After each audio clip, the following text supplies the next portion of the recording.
Praise the lord. మన ప్రభును మన రక్షకుడైన యేసుక్రీస్తు వారి పరిశుద్ధమైన నామంలో మీ అందరికీ మా హృదయపూర్వక వందనములు.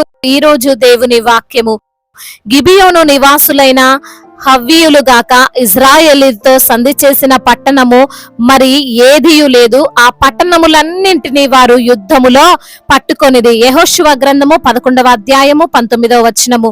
There was not a city that made peace with the people of Israel except the Hittites, the inhabitants of Gibeon. They took them all in battle. Jashuva chapter 11 verse 19. ఈ రోజుకు గాను సర్వోన్నతుడైన దేవుడు మనకు అనుగ్రహించిన వాక్య భాగమును బట్టి ధ్యానించుకుందాము. ప్రభునందు ప్రియమైన సహోదరి సహోదరులారా, జీవితంలో విజయం అనేది అంత సులభముగా రాదు. అన్ని వేళలా పరిస్థితులు అనుకూలంగా ఉండకపోవచ్చు. కొన్నిసార్లు మనం కావాలి అనుకున్న వాటిని చాలా ఈజీగా పొందుకుంటాం. కానీ కొన్నిసార్లు మాత్రం వాటిని పొందాలి అంటే చాలా కష్టపడాల్సి వస్తుంది. ఎంతో ఓపిక కావాలి, ఎంతో విశ్వాసము, ఆత్మధైర్యము, నిరుత్సాహపడని మనస్సు మనం కలిగి ఉండాలి. ఈ రోజున నీవు అనుకున్నది సాధించడానికి, చేరాలి అనుకున్న గమ్యానికి చేరడానికి బహుశా ఎంతో కష్టపడుతున్నావేమో. ఇన్ని ప్రతికూలతలు వస్తున్నాయి, ఇది దేవుని చిత్తమేనా అని సందేహిస్తున్నావేమో. దీన్ని సాధించడం కోసం ఇంతగా కష్టపడాలా? ఈ టైంని వేరే దానిపైన పెడితే ఎంతో గొప్పగా మారేవాడినేమో అని కొన్నిసార్లు మనసుకు అనిపిస్తూ ఉంటుంది. బహుశా నీకు ఇలాంటి ఆలోచనలే వస్తున్నాయా? ఈ వ్యక్తి కోసం, ఈ జాబ్ కోసం, ఈ దేశం వెళ్ళడం కోసం, పలానా వ్యక్తిని మెప్పించడం కోసం ఎందుకు ఇంత ప్రయాస, ఎందుకు ధనం వేస్ట్ చేసుకుంటున్నాను, ఇంకా ఎన్ని ఇబ్బందులు పడాలి అని రకరకాల ఆలోచనల్లో నీవుంటే ఈ రోజున దేవుడు నీతోనే మాట్లాడుతున్నాడు. అవును, కొన్నిసార్లు చాలా కష్టంగానే, చాలా సమయము తీసుకునే మనము కొన్నిటిని పొందుకోవాలి. అప్పుడే దానికి ఒక విలువ వస్తుంది. అప్పుడే సాధించిన తరువాత అత్యధిక ఆనందం ఉంటుంది. చూడండి, క్రికెట్ ఫైనల్ మ్యాచ్ లో ప్రత్యర్థితో మనం ఈజీగా గెలిస్తే ఏమైనా ఉత్సాహం ఉంటుందా? అదే కొంచెం కష్టంగా లాస్ట్ 6 balls కి 20 కొట్టాలి అన్నప్పుడు దాని మీద అంచనాలు పెరుగుతాయి. ఆ గెలుపు చరిత్రలో నిలిచిపోతుంది. ఈ రోజున మనము వాక్య భాగమును చూసినట్లయితే మోషే తరువాత యెహోషువకు నాయకత్వం దేవుడిచ్చాడు. ఇజ్రాయేలీను కానాను నడిపించే బాధ్యత తీసుకున్నాడు. చివరి అంకం వరకు వచ్చాము కదా, ఏముందిలే అని బహుశా యెహోషువ అనుకొని ఉండొచ్చు. కానీ అంత ఈజీగా వారు కానానుకు చేరలేదండి. అనేకమైన దేశాలతో యుద్ధం చేయాల్సి వచ్చింది. వాక్యం సెలవిస్తుంది, బహుదినములు యెహోషువ ఆ రాజులందరితో యుద్ధము చేశాను అని. చరిత్రకారులు చెప్పిన విషయం ఏమిటంటే దాదాపు 6 నుండి 7 సంవత్సరాలు యెహోషువ యుద్ధములే చేసుకుంటూ వెళ్ళాడు. కానాను దేశంలో నివసిస్తున్న అన్య జాతి ప్రజలు వారిని అంత సులభంగా రానివ్వలేదు. ఈ రోజున నీవు అనుకుంటున్నావేమో, ఈ పని సులభంగా అయిపోతుందిలే, మా నాన్న అంతా ముగించి నాకు లాస్ట్ లో ఇచ్చాడు కాబట్టి నేను చేయగలను, నా ఆప్తులు నాకు సహాయం చేశారు కాబట్టి ఈ చిన్న పనే కదా, నేను పెద్దగా కష్టపడాల్సిన పని లేదు, నా తాతలు అన్ని నాకు సమకూర్చారు కాబట్టి నేను బిందాసుగా బ్రతకొచ్చు అనే ఆలోచన చేస్తున్నావేమో. అయితే కొన్నిసార్లు నీ అంచనా తప్పు కావచ్చు. నీవు అనుకున్నంత ఈజీగా ఆస్తులు నీకు రాకపోవచ్చు. నీవు అనుకున్న సింపుల్ గా ఆ జాబ్ నువ్వు పొందుకోకపోవచ్చు. నీవు ఊహించినట్లు కుటుంబ జీవితం, వ్యాపార జీవితం ఉండకపోవచ్చు. యుద్ధము చేయాల్సిన పరిస్థితులు నీవు ఎదుర్కోవాలి. ఎంతో మందికి సమాధానం చెప్పాలి, ఎంతో మందిని ఒప్పించాలి. మరి ఎలా?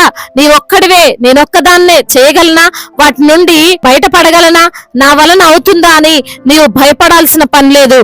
ఆ రోజున యెహోషువకు సహాయము చేసినటువంటి దేవుడు నీకు సహాయము చేస్తాడు.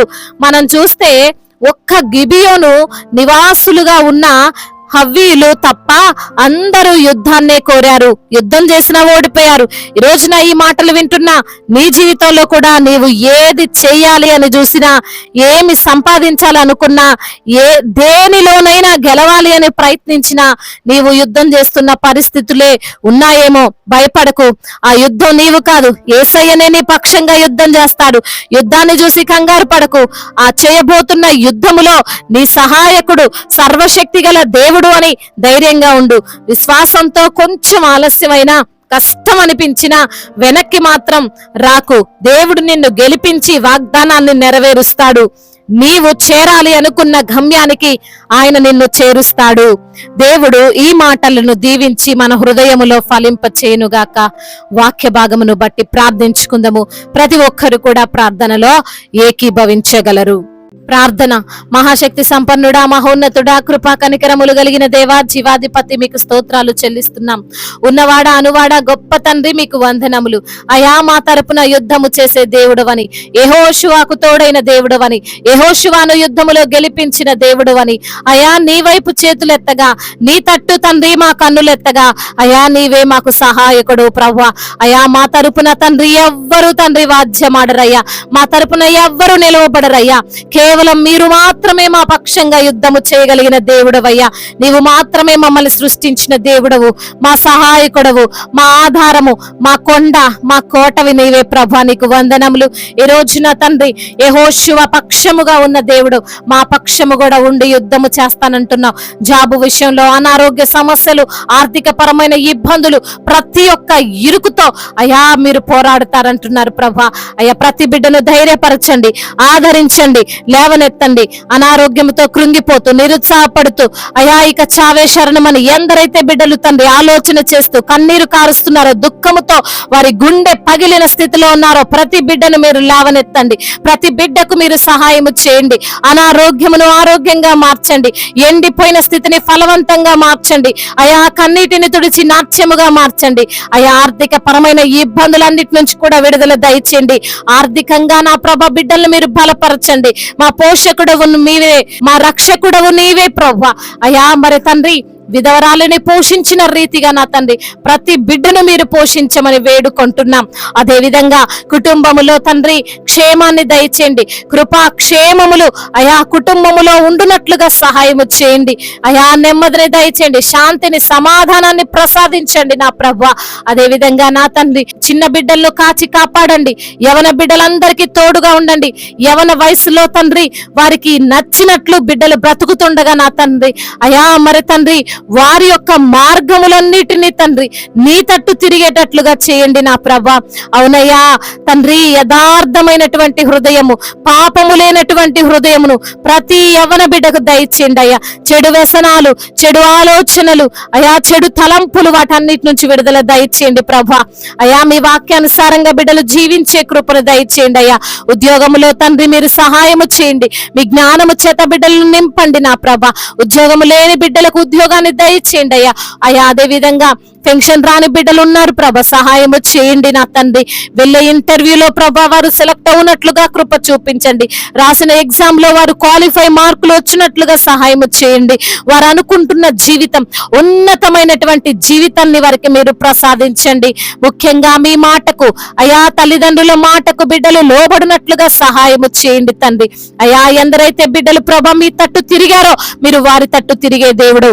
అడుగుడు ఇవ్వబడునంటున్నావు, వెతకుడి దొరుకును అంటున్నావు, తట్టుడు తెరవబడునంటున్నావు. బిడ్డలు అడుగుచుండగా అద్భుతాలను జరిగించండి. మా భారతదేశాన్ని దీవించండి. అధికారులకు తోడై ఉండండి ప్రభా. మీ జ్ఞానమును, సమయోచితమైనటువంటి వివేచనను వారికి మీరు అనుగ్రహించండి. ఎందరైతే బిడ్డలు ప్రభా మరి తండ్రి సంతానము లేక బాధపడుతున్నారో ప్రభా వారిని జ్ఞాపకం చేసుకోండి. బిడ్డలు పక్షంగా మీరు ఉండండి తండ్రి. వారికి సంతానాన్ని అనుగ్రహించండి దేవా. అదే విధంగా ఇప్పుడే పుట్టిన చంటి బిడ్డలను కూడా జ్ఞాపకం చేసుకోండి. మంచి ఆరోగ్యవంతులుగా వారు ఉండడానికి సహాయం చేయమని వేడుకుంటున్నామయ్యా. అయ్యా, మరి తండ్రి కోర్టు సమస్యలు, భూతగాథ సమస్యలన్నిటి నుంచి విడుదల దయచేయండి ప్రభా. వారి పక్షముగా మీరుండమని వేడుకుంటున్నామయ్యా. అదే విధంగా నా తండ్రి ఇతర దేశాల్లో ఉంటున్న ప్రతి బిడ్డకు మీరు తోడై ఉండండి. శాలరీ రాని బిడ్డలు ఉన్నారు ప్రభా. మరి ఎంతో కాలం నుండి తండ్రి పని చేస్తున్నా మరి తండ్రి శాలరీ ఆగిపోయిన పరిస్థితులు ఉన్నాయి తండ్రి, మీరే సహాయము చేయండి అయ్యా. అదే విధంగా నా ప్రభువా అయ్యా, ఎందరైతే బిడ్డలు తండ్రి మీ యొక్క పరిచర్యను జరిగిస్తున్నారు వారందరికీ మీరు తోడై ఉండండి. దైవ సేవకులందరినీ దీవించండి అయా. సువార్థికులందరినీ మీరు బలపరుస్తున్నామని వేడుకుంటున్నాం.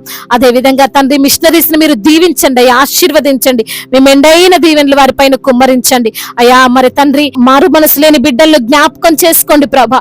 అయ్యా, వారికి మారు మనసును అనుగ్రహించండి తండ్రి, రక్షణ దయచేయండి దేవా. అదే విధంగా నా ప్రభువా ప్రయాణాల్లో ఉన్న ప్రతి బిడ్డను మీరు జ్ఞాపకం చేసుకోండి ప్రభా. ఆ ప్రయాణం అంతటిలో తండ్రి అయా మీ యొక్క కృప క్షేమములు వారి వెంట వచ్చినట్లుగా సహాయము చేయండి. వారు చేస్తున్న ప్రతి ఒక్క పనిలో ఆశీర్వాదాన్ని దయచేయమని, మీ మెండైన దీవెనలు ప్రతి బిడ్డ పైన కుమ్మరించమని బ్రతిమిలాడుకుంటూ మానాథుడు సర్వశక్తిమంతుడైన నజరేయుడైన యేసుక్రీస్తు వారి ఉన్నతమైన నామంలో ఈ ప్రార్థనను అడిగి వేడుకొని పొందుకొని ఉన్నాము మా ప్రియ పరలోకపు తండ్రి. ఆమేన్. ఈ రోజు పెళ్లి రోజు మరియు పుట్టినరోజు జరుపుకున్న వారందరినీ దేవుడు దీవించి సకల మేలులతో, సకల ఆశీర్వాదములతో, కృపాక్షేమములతో, శాంతి సమాధానముతో, మెండైన దీవెలతో దేవుడు మిమ్మల్ని నింపునుగాక. మీ యొక్క ప్రార్థన అవసరతలను మాకు తెలియజేయగలరు. మీ కొరకు మేము తప్పక ప్రార్థిస్తాము. మొదటిసారిగా మన యొక్క ఆదరణ వాక్యం చూస్తున్నట్లయితే తప్పకుండా సబ్స్క్రైబ్ చేసుకోగలరు. ఈ వాక్యము మీకు ఆశీర్వాదకరంగా ఉండినట్లయితే అనేకులకు కూడా ఈ వాక్యాన్ని పంపి మీరు కూడా దేవుని యొక్క రాజ్య సువార్తలో పాలిభాగస్తులు కావాలని దేవుని పేరిట మనవి చేసుకుంటున్నాను. దేవుడు మిమ్మల్ని ప్రేరేపించినట్లయితే విశ్వాసముతో సాగుతున్న ఈ పరిచర్యను ప్రోత్సహించండి. May God bless you all. దేవుడు మిమ్మల్ని దీవించి బలపరిచి స్థిరపరచునుగాక.